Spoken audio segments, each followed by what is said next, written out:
नमस्कार दोस्तों, स्वागत है आप सभी का आज के इस नए वीडियो लेक्चर में, जिसमें हम 2021 में महाराष्ट्र में हुए पोस्टल असिस्टेंट और सॉर्टिंग असिस्टेंट के क्वेश्चन पेपर के मैथमेटिक पोर्शन को सॉल्व करेंगे, जिसमें हमारे पास 19 से 20 क्वेश्चन होंगे और जिन्हें हम वन बाय वन सॉल्व करेंगे।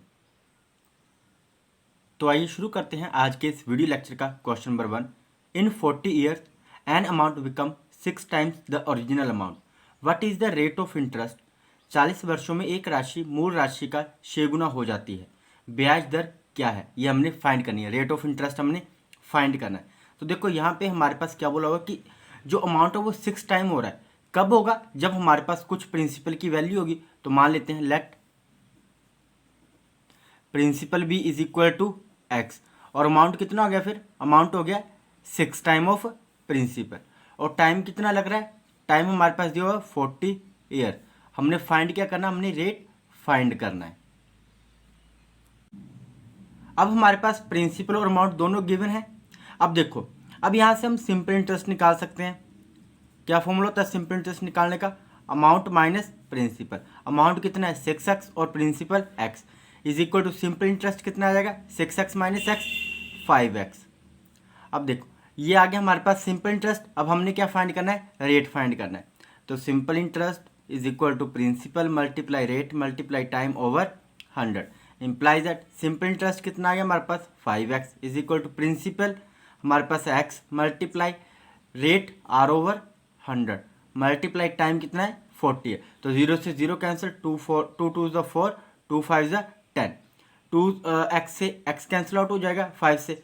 अब इसे क्रॉस मल्टीप्लाई कर लेते हैं तो क्या आ जाएगा हमारे पास? r is equal to 25 over 2%। अब हम इसे डेसिमल में चेंज करेंगे तो डेसिमल में कितना आ जाएगा?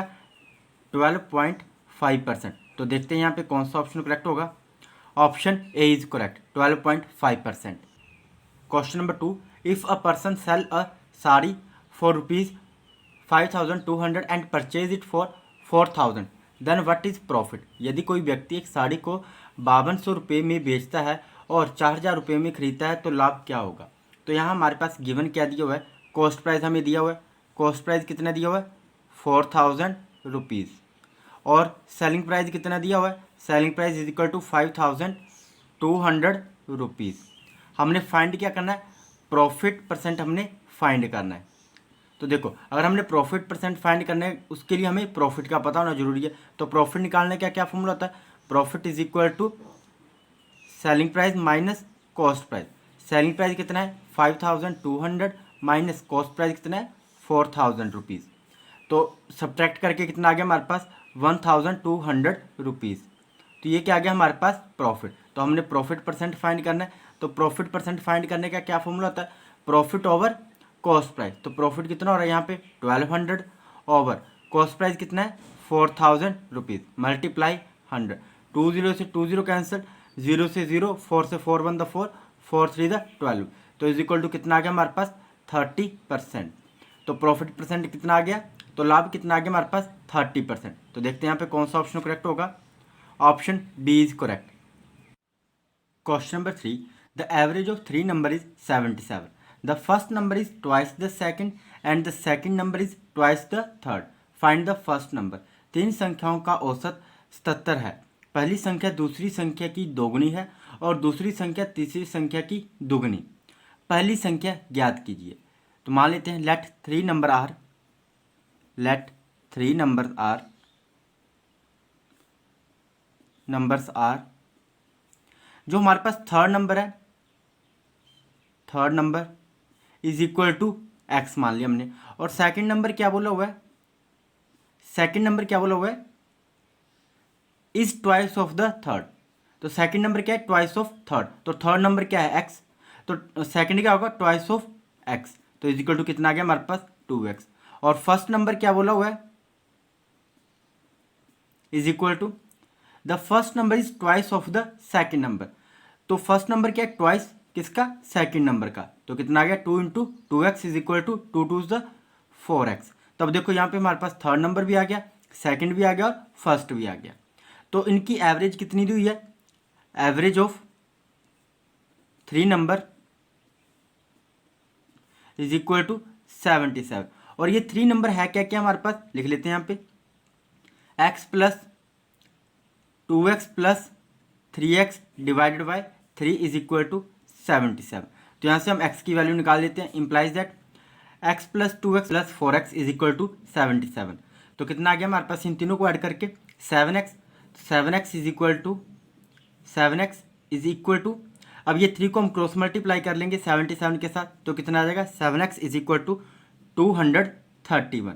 तो यहाँ से हम x की वैल्यू निकाल लेते हैं, तो कितना आ गया हमारे पास x is equal to 231 over 7, 7 1 द 7, 7 3 द 21, 2 7 3 द 21 इज इक्वल टू 33। तो x कितना आ गया हमारे पास 33। अब हमने क्या फाइंड करना है, पहली संख्या ज्ञात कीजिए, फाइंड द फर्स्ट नंबर। तो हमने फर्स्ट नंबर क्या माना हुआ है, फर्स्ट नंबर है हमारे पास 4x, तो first number is equal to 4x। यहाँ हम क्या करेंगे, x की वैल्यू पुट कर देंगे, तो x कितना आ गया हमारे पास, x इज इक्वल टू 33 है, तो x की वैल्यू यहाँ पे पुट कर देते हैं, तो कितना आ जाएगा 4 into 33 is equal to, multiply करके कितना आ गया यहाँ पे 132। तो जो हमारे पास फर्स्ट नंबर है वो क्या है 132। तो देखते हैं यहाँ पे कौन सा ऑप्शन करेक्ट होगा, option D is correct 132। Question number 4, a train 120 metre long passes the telegraph post in 6 second, find the speed of the train. तो हमने क्या करना है, स्पीड फाइंड करनी है ट्रेन की। तो गिवन क्या दिया है हमारे पास, यहाँ पे लेंथ ऑफ ट्रेन दी हुई है, length of train is equal to 120 metre, और टाइम कितना दिया हुआ है, टाइम दिया हुआ है 6 सेकेंड। जो ट्रेन है वो 120 मीटर लंबी है, और तो जो ट्रेन और टेलीग्राफ पोस्ट के बीच का जो डिस्टेंस है उसे वो 6 सेकेंड में कवर कर रही है। तो हमने स्पीड निकालनी है, स्पीड हमारे पास नहीं दी हुई है, तो स्पीड निकालने का क्या फॉर्मूला होता है, डिस्टेंस ओवर टाइम। अब डिस्टेंस क्या आएगा हमारे पास, डिस्टेंस किसके इक्वल होगा, लेंथ ऑफ ट्रेन के इक्वल। कैसे, जो ट्रेन टेलीग्राफ पोस्ट के बीच का जो डिस्टेंस कवर करेगी वो किसके इक्वल होगा, लेंथ ऑफ ट्रेन के इक्वल। तो डिस्टेंस कितना आ गया हमारे पास 120 मीटर ओवर टाइम कितना है 6 सेकेंड। तो 6 1 द 6, 6 2 द 12 is equal to 20 metre per second. तो स्पीड ऑफ ट्रेन कितनी आ गई 20 मीटर पर सेकेंड। तो कौन सा ऑप्शन करेक्ट होगा यहाँ पर, option A is correct. Question number 5, if 45 student can consume a stock of food in 60 days, then for how many days the same stock of food will last for 27 student. यदि 45 छात्र 60 दिनों में भोजन का भंडार खा सकते हैं तो 27 छात्रों के लिए भोजन का एक ही भंडार कितने दिनों तक चलेगा। तो क्या दिया यहाँ पे हमारे पास कि एक फूड स्टॉक है जिसे 45 स्टूडेंट 60 डेज में फिनिश कर रहे हैं। तो हमने क्या फाइंड करना है, अगर वो सेम स्टॉक ऑफ फूड है तो 27 स्टूडेंट उसे कितने दिनों में ख़त्म करेंगे। तो निकाल लेते हैं इसे, 45 student consume a stock of food, कितने दिनों में खत्म कर रहे हैं उसे 60 डेज में। तो एक स्टूडेंट कितने दिनों में उस फूड स्टॉक को खत्म करेगा, 1 student consume stock of food is equal to 60 multiply 45 is equal to 2700 days. तो हमने 27 स्टूडेंट्स के लिए निकालना है कि जो 27 स्टूडेंट है वो फूड स्टॉक को कितने दिनों में ख़त्म करेंगे। तो लिख लेते हैं यहाँ पे 27 students consume a stock of food is equal to, अब एक बच्चा 2700 दिन में उस फूड को ख़त्म कर रहा है, तो 27 बच्चे कितने दिनों में ख़त्म करेंगे, तो 2700 डिवाइडेड बाय 27, 27 1 द 27, 2700 द 2700 इज इक्वल टू 100 डेज। तो 27 बच्चे मिलके उस फूड स्टॉक को कितने दिनों में ख़त्म करेंगे 100 डेज में। तो देखते हैं यहाँ पे कौन सा ऑप्शन करेक्ट होगा, option A is correct 100 days. Question number 6. There are total 1,400 employees in an company.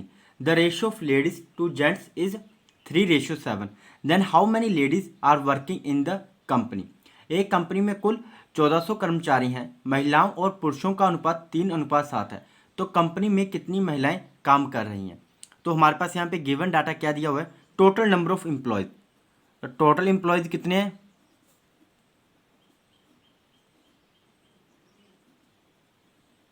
Is equal to 1400। और मैन और लेडीज की रेशो दी हुई है, मैन रेशो लेडीज, तो कितनी रेशो दी हुई है, 3:7। तो सम ऑफ रेशो कितना आ गया, sum of ratio is equal to 10। हमने किसकी फाइंड करनी है कि टोटल कितनी लेडीज वहां पे काम कर रही हैं कंपनी में। तो लिख लेते हैं, number of ladies is equal to 7/10 multiply 1400। तो 0 से 0 कैंसिल, तो is equal to 7 multiply 140 is equal to 980 ladies. तो कितने काम कर रही हैं, एक कंपनी में कितनी लेडीज वर्क कर रही हैं, 980 लेडीज। तो देखते हैं यहाँ पे कौन सा ऑप्शन करेक्ट होगा, option B is correct, 980। Question number 7, there are 270 girls studying out of 450 student, rest of all are boys, what is the percentage of boys in the school. 450 छात्रों में से 270 लड़कियां पढ़ रही हैं, बाकी सब लड़के हैं, स्कूल में लड़कों का प्रतिशत कितना होगा। तो गिवन क्या है हमारे पास, टोटल स्टूडेंट दिए हुए हैं, टोटल स्टूडेंट कितने दिए हुए हैं, 450, और नंबर ऑफ गर्ल्स कितनी है, number of girls is equal to 270, और रेस्ट ऑफ क्या है, बॉयज। तो नंबर ऑफ बॉयज हम फाइंड कर लेते हैं, number of boys is equal to total student कितने हैं, 450, सब्ट्रैक्ट कर देंगे नंबर ऑफ गर्ल्स, तो नंबर ऑफ गर्ल्स कितनी है, 270 इज इक्वल टू, तो सब्ट्रैक्ट करके कितना आ गया हमारे पास, 180 बॉयज। तो नंबर ऑफ बॉयज कितने आ गए, 180। तो हमने फाइंड क्या करना है, स्कूल में लड़कों का प्रतिशत कितना होगा, percentage of boys is equal to number of boys कितने हैं, 180, टोटल स्टूडेंट कितने हैं, 450 मल्टीप्लाई 100, 0 से 0 और 5 से 5 9 द 45, 5 2 द 10, 9 से 9 1 द 9, 9 2 द 18, तो is equal to 20 multiply 2 is equal to 22 द 40%।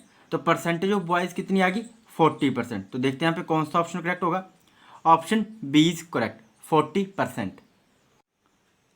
Question number 8, average age of daughter and mother age is 45 year, at present age of mother is twice the age of daughter, what is present age of mother. बेटी और माँ की औसत आयु 45 वर्ष है, वर्तमान में माता की आयु पुत्री की आयु की दुगनी है, माँ की वर्तमान आयु क्या है।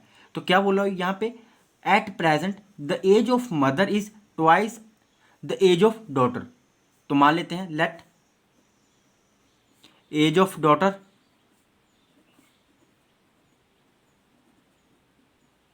Is equal to x year, और क्या बोला हुआ, and age of mother is twice the age of daughter. तो age of mother is equal to twice of daughter, 2 into x is equal to 2x year. तो present age आ गई mother की भी। अब क्या दिया हुआ है हमें, एवरेज एज दी हुई है मदर एंड डॉटर की। तो एवरेज एज कितनी है, average age of mother and daughter is equal to 45 year. Average of mother and daughter age, तो मदर की एज कितनी है, 2x ईयर, प्लस डॉटर की एज कितनी है, x, divided by 2 is equal to 45 year. तो यहाँ भी हम ईयर को कॉमन लिख लेते हैं, ईयर से ईयर कैंसिल आउट हो गया। तो अभी हम इसे सॉल्व कर लेते हैं, 2x plus X 3x over 2 is equal to 45, implies that cross multiply करेंगे, 3x is equal to 45 multiply 2 is equal to 3x, implies that 3x is equal to 45 two द 90। तो x की वैल्यू कितनी आ जाएगी, x is equal to 90 over 3, 3 1 द 3, 3 3 द 9, 0 is equal to 30 implies that x is equal to 30। तो हमारे पास एज ऑफ डॉटर कितनी आ गई 30 है। हमने फाइंड किसकी करनी है प्रेजेंट एज ऑफ मदर। तो age of mother is equal to कितनी थी 2x is equal to X की वैल्यू पुट कर देंगे तो क्या आएगा हमारे पास 2 into 30 is equal to 60 year. तो प्रेजेंट एज ऑफ मदर कितनी है 60 ईयर एंड डॉटर एज कितनी है 30 ईयर। तो देखते हैं यहाँ पे कौन सा ऑप्शन करेक्ट होगा। Option B is correct 60 years. Question number 9 find the average of the following number 2 8 15 30 and 45। निम्नलिखित संख्याओं का औसत ज्ञात कीजिए। तो एवरेज निकालने का क्या फॉर्मूला होता है average is equal to sum of all number over total number of observation. तो सम ऑफ ऑल नंबर में क्या आ जाएगा हमारे पास 2 प्लस जो भी हमारे पास नंबर दिए हुए हैं उन्हें हम ऐड करेंगे 2 plus 8 plus 15 plus 30 plus 45 divided by और टोटल नंबर ऑफ ऑब्जर्वेशन कितनी है जितनी बार नंबर आ रहे हैं हमारे पास 1 2 3 4 5 तो divided by 5 is equal to इन पांचों नंबर को जब हमने ऐड किया तो कितना आया 100 100 डिवाइडेड बाय 5 5 1 द 5 5 2 द 10 0 इज इक्वल टू 20। तो एवरेज कितनी आ गई इन नंबर्स की 20। तो कौन सा ऑप्शन करेक्ट होगा यहाँ पे option D is correct. Question number 10 cost of 24 pens is ₹96 what will be the cost of 16 pen. हमें यहाँ पे 24 कलमों की कीमत दी हुई है कितनी है 96 रुपीज़। तो हमने क्या करना है 16 कलमों की कीमत फाइंड करनी है। तो गिवन क्या है हमारे पास cost of 24 pens is equal to 96 rupees. तो यहाँ से हम cost of 1 pen is equal to 96 divided by 24 24 1 the 24 24 4 the 96 is equal to 4 rupees. तो एक पेन की कॉस्ट कितनी आ गई 4 रुपीज़। तो हमने कितने पेन की कॉस्ट फाइंड करनी है 16 पेन की। तो cost of 16 pens is equal to 16 multiply एक पेन की कॉस्ट कितनी है 4 रुपीज़। तो इज इक्वल टू 16 फॉर द 64 रुपीज़। तो 16 पेन की कॉस्ट कितनी होगी 64 रुपीज़। तो देखते हैं यहाँ पे कौन सा ऑप्शन करेक्ट होगा option B is correct ₹64। Question number 11 Ravi bought a guitar costing of ₹1404 including sale tax at 8%. He asked the shopkeeper to reduce the price of the guitar so as that he can save the amount equal to the tax. The reduction of the price of the guitar is what? Ravi ने 1404 रुपये का guitar खरीदा जिसमें 8% बिक्री कर शामिल है। उसने दुकानदार से गिटार की कीमत कम करने के लिए कहा ताकि वह टैक्स के बराबर की रकम बचा सके। गिटार की कीमत में कमी क्या है तो ये हमने फाइंड करना है। तो हम पहले कॉस्ट प्राइस निकाल लेते हैं। कॉस्ट प्राइस निकालने का क्या फॉर्मूला होगा इस केस में cost price is equal to selling price over 100 plus sale tax multiply 100 is equal to selling price कितना है इंक्लूडिंग 8% सेल टैक्स। तो कितना आ गया हमारे पास selling price 1404 divided by 100 plus sale tax कितना है 8% मल्टीप्लाई 100 तो is equal to 1404 over 108 multiply 100। तो कैंसिल आउट करेंगे 108 मल्टीप्लाई 13 इज इक्वल टू 1404। तो 13 मल्टीप्लाई 100 कितना हो गया cost price is equal to 1300। तो ये क्या आ गया हमारे पास कॉस्ट प्राइस आ गया। तो अब हमसे क्या पूछा हुआ है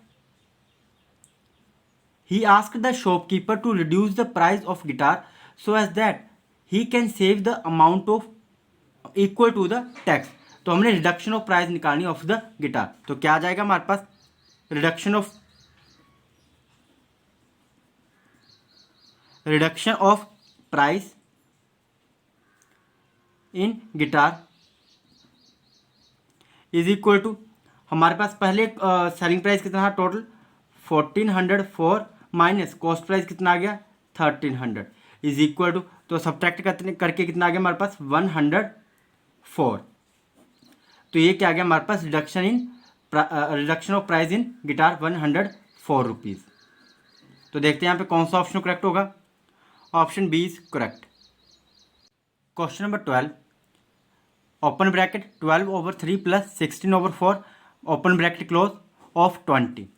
तो यहाँ हम क्या करेंगे, बोर्ड मास रूल अप्लाई करेंगे। तो सबसे पहला स्टेप क्या होगा, हमारे पास ब्रैकेट ओपन करना, और यहाँ पे ऑफ का मतलब क्या होता है, मल्टीप्लाई करना। अब ब्रैकेट के अंदर हमारे पास दो फ्रैक्शन है, सिंपल फ्रैक्शन है। अब हम इसे कैंसिल आउट कर लेते हैं। तो देखो ये कैंसिल आउट हो रही है, 3 1 3, 3 4 12, 4 1 4, 4 4 16। तो अब ब्रैकेट के अंदर क्या हो रहा है, दो नंबर आ चुके हैं अब हमारे पास सिंपल, और इन्हें हमने क्या करना है, ऐड करना है। तो कितना आ गया हमारे पास, 4 + 4 8, ब्रैकेट सोल्व होगी। ऑफ का मतलब क्या था, मल्टीप्लाई 20, 28 160। तो देखते हैं यहाँ पे कौन सा ऑप्शन करेक्ट होगा। Option D is correct, 160।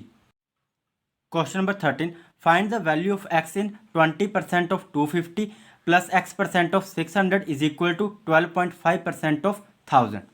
तो 20% का मतलब क्या है, 20/100, और ऑफ का मतलब क्या होता है, मल्टीप्लाई करना। तो मल्टीप्लाई 250 प्लस x% है, तो x/100 multiply 600 is equal to 12.5%।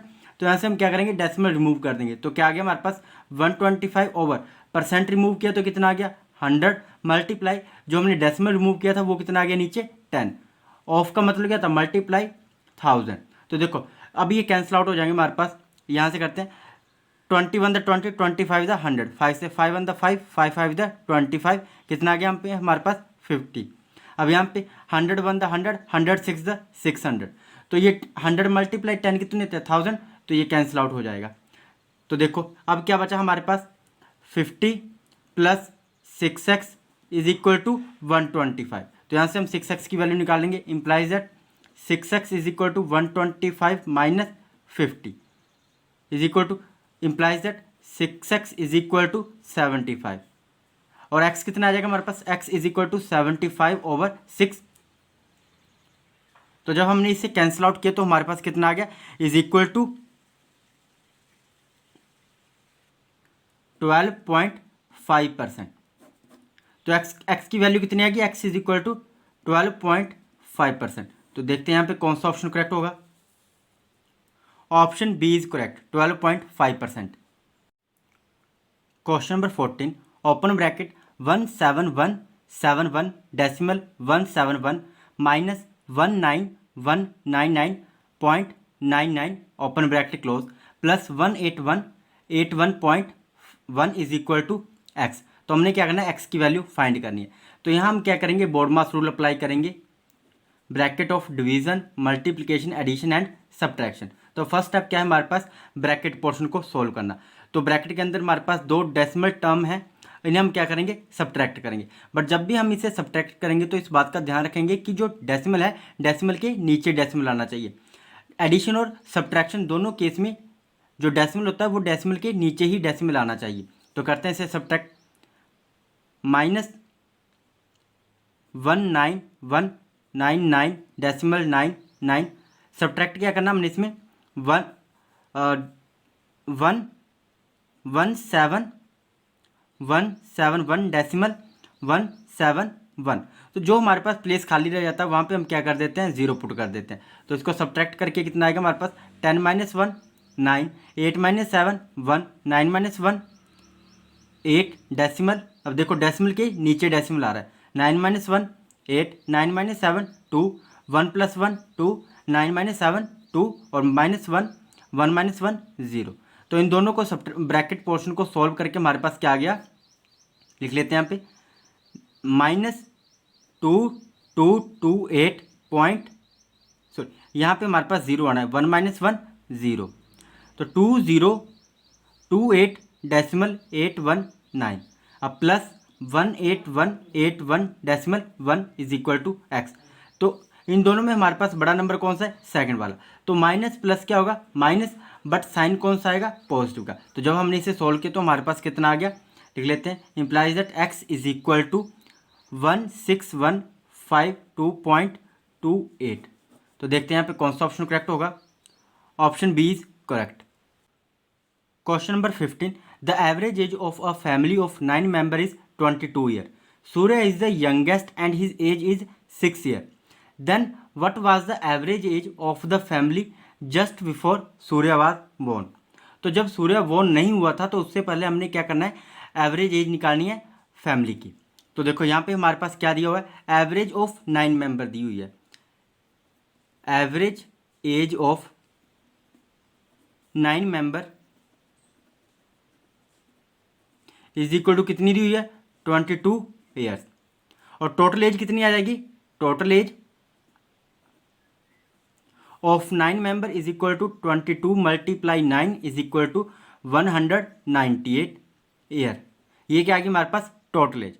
अब क्या बोला हुआ है, जो सूर्य है उसकी एज कितनी है, वो यंगेस्ट वन है और उसकी एज कितनी है, 6 ईयर। तो यहाँ से निकाल लेते हैं हम total age without Surya, total age without Surya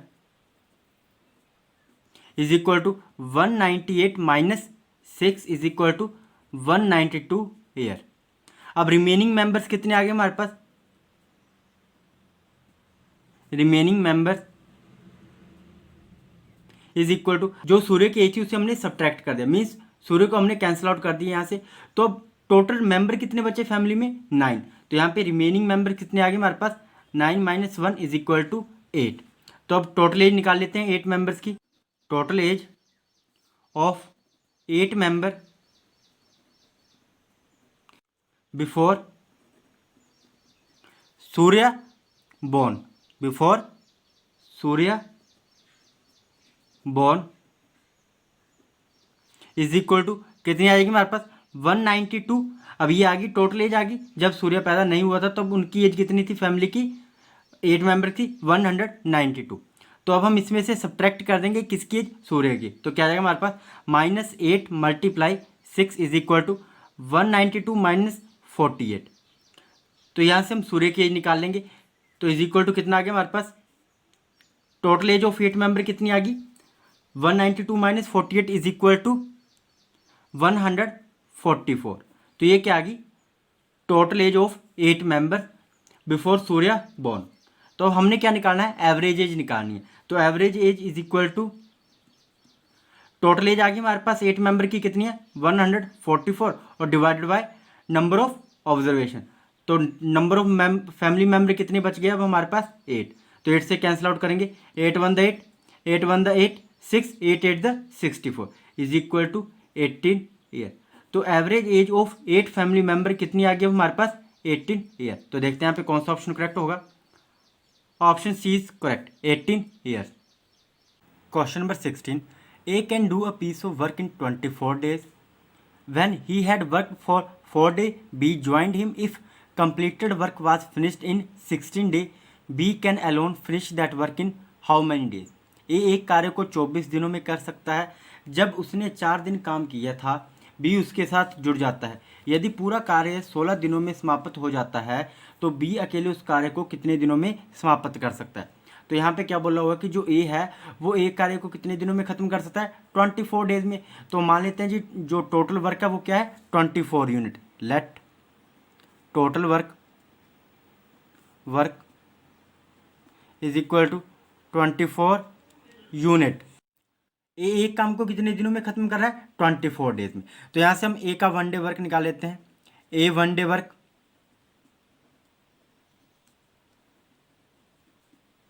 is equal to 24 unit over 24 days. तो 24 से 24 कैंसिल, तो कितना आ गया, 1 यूनिट पर डे। तो ए का 1 डे वर्क कितना आ गया, 1 यूनिट। तो अब देखो, अब क्या बोला हुआ कि बी ने उसे ज्वाइन किया कब, जब ए 4 दिन तक काम कर चुका था। तो अगर हमने निकालना है, और फिर B joined him if completed work was finished in 16 days. और जैसे बी ने ज्वाइन किया तो दोनों ने मिलकर काम कितने दिनों में खत्म किया, 16 दिनों में। बट ए ने पहले भी तो 4 दिन काम किया है, वो हमने क्या करना है, सब्ट्रैक्ट करना है। तो यहाँ से निकाल लेते हैं, ए का 16 डे वर्क भी निकाल लेते हैं हम। As 16 day work is equal to कितना आ जाएगा, एक दिन में वो कितना काम करता है, 1 यूनिट। तो 16 डेज में वो कितना काम करेगा, 16 यूनिट। और रिमेनिंग वर्क कितना आ गया हमारे पास, remaining work is equal to total कितना था, 24 unit minus 16 unit is equal to 8 unit. अब ये जो 8 यूनिट वर्क है इसे बी कितने दिनों में ख़त्म कर सकता है, ये हम निकाल लेते हैं। जो ये 8 यूनिट वर्क है ये बी कितने दिनों में ख़त्म करेगा, 12 डेज में। 8 unit work done by B in 12 days. अब देखो 16 दिन काम किया, 16 दिन में से 4 दिन तो ए ने अलग से काम किया। अब टोटल कितने डेज बचे हमारे पास, 12 डेज। तो यहाँ पे हमने लिख लिया कि जो बचा हुआ काम है 8 यूनिट वर्क वो बी 12 डेज में कितना करेगा। तो यहाँ से हम बी का एफिशिएंसी निकाल लेते हैं कि बी एक दिन में कितना काम कर सकता है।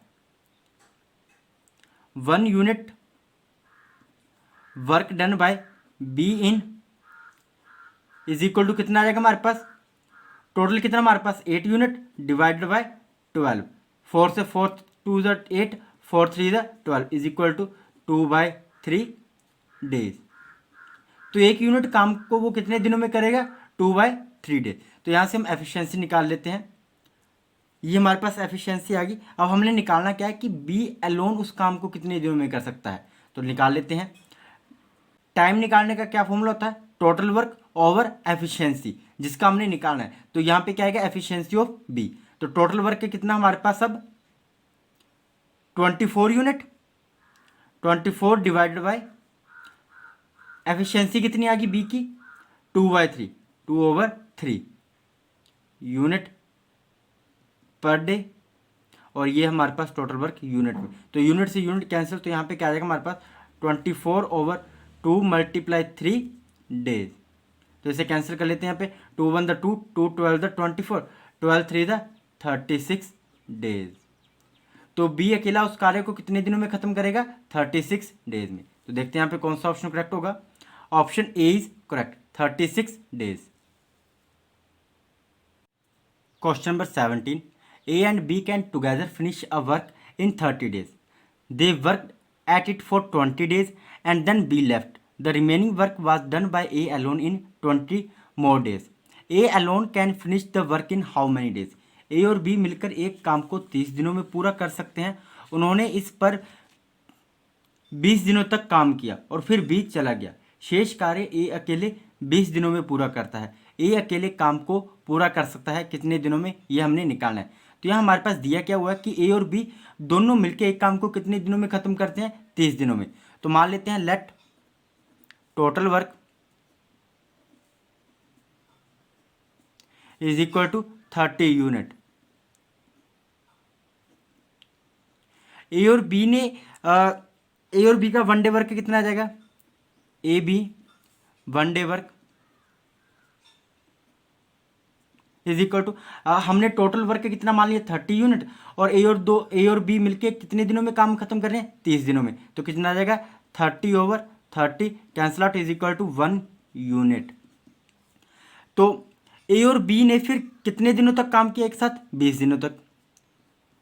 ए बी 20 डे वर्क निकाल लेते हैं हम, 20 days work is equal to A B का वन डे वर्क कितना है, 1 यूनिट। तो वो 20 दिनों में कितना काम करेंगे, 20 यूनिट। अब हमारे पास रिमेनिंग वर्क कितना बच गया, remaining work is equal to total work कितना था 30 यूनिट। अब हो कितना चुका है काम, 20 यूनिट।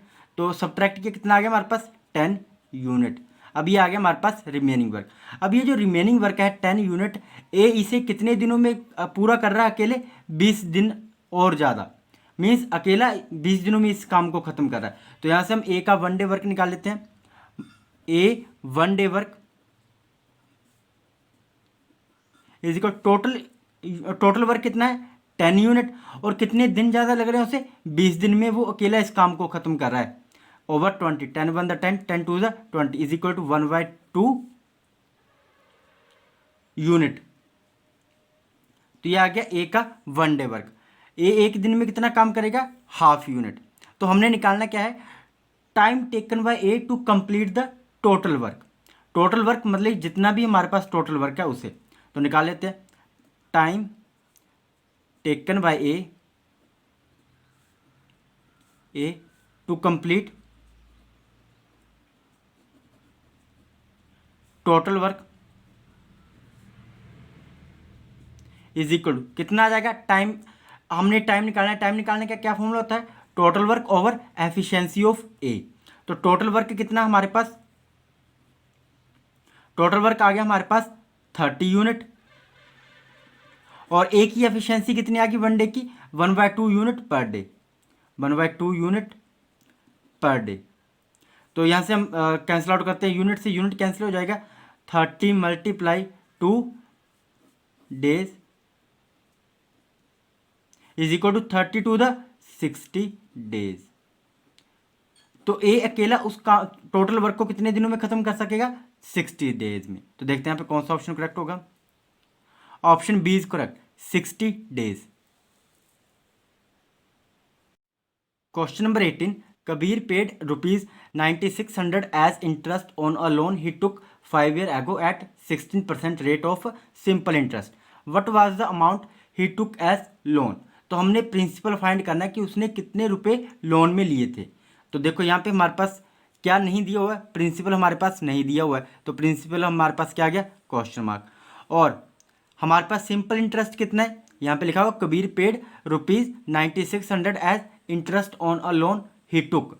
अब लोन कितना हमारे पास नहीं दिया हुआ है, बट उसने इंटरेस्ट कितना पे किया, सिंपल इंटरेस्ट वो उसने पे किया ₹9600।